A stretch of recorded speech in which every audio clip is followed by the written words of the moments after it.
कटनी के विश्वकर्मा पार्क इलाके में बुधवार सुबह एक बड़ा हादसा होते होते टल गया। बारिश के चलते एक जर्जर भवन का बारजा अचानक भरभरा कर गिर पड़ा।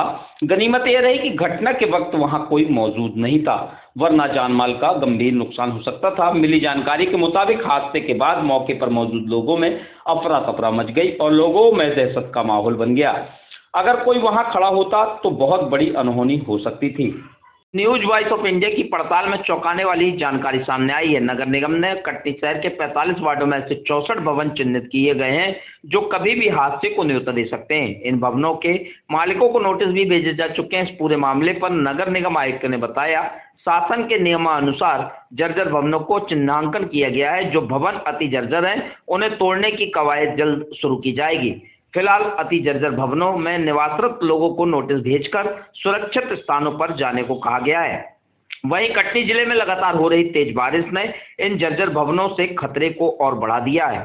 बात करें तो नगर निगम की कार्यप्रणाली पर सवाल उठना लाजमी है। बारिश के पहले ये कार्रवाई पूरी क्यों नहीं की गई, ये सवाल बना हुआ है। इन जर्जर भवनों के निवासरत लोग बारिश में फिलहाल कहां जाएं? वहीं अभी बारिश का दौर शुरू हुआ है। आने वाले समय में मूसलाधार बारिश में स्थिति नाजुक हो सकती है। को लेकर क्या कार्रवाई की जा रही है? नगर निगम स्तर पर जो शासन के दिशा निर्देश थे उसके आधार पर चिन्हांकन का काम पूरा कर लिया गया है और जितने भी जर्जर भवन हैं उनका चिन्हांकन करने के बाद में उनको जो नियम संगत नोटिस देने की कार्रवाई है वो की गई है और पूर्व वर्षों में भी जो चिन्हित भवन थे उनको भी नोटिस दिया गया है। नगर पालिक निगम अधिनियम 1956 की धारा 310 और 309 के अंतर्गत कार्रवाई प्रस्तावित की जा रही है, जिसके अंतर्गत ऐसे लोग जो भवन में निवास कर रहे हैं उन लोगों को सुरक्षित स्थानों पर जाने के लिए निर्देशित किया जा रहा है और वो भवन जो पूर्णतः जीर्ण शीर्ण है जिनमें गिरने की जिसे जनहानि होने की संभावना है उनको डिसमेंटल करने के अधिकारों का प्रयोग किया जाएगा।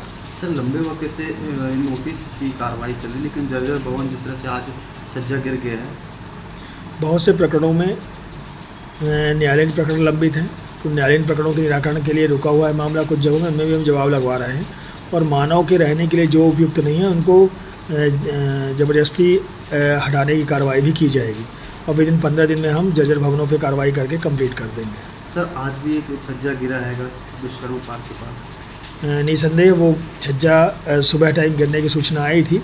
उसमें अभी वर्तमान में चूँकि बाकी लोगों का व्यवसाय चल रहा था, जो अत्यंत जीर्ण शीर्ण था उसको हमने डिसमेंटल अपने मशीनों से करवा दिया है जिससे कोई जनहानि ना हो सके और बाकी जो लोग हैं जो सुरक्षित एरिया था उसमें भी उन लोगों को बाहर हट करके खाली करने के निर्देश दिए गए हैं और यदि एक बार उसका स्ट्रक्चरल डिज़ाइन का परीक्षण करवा लिया जाएगा, यदि बिल्कुल भी जीर्ण शीर्ण है तो हम उसको पूरा डिसमेंटल कर देंगे।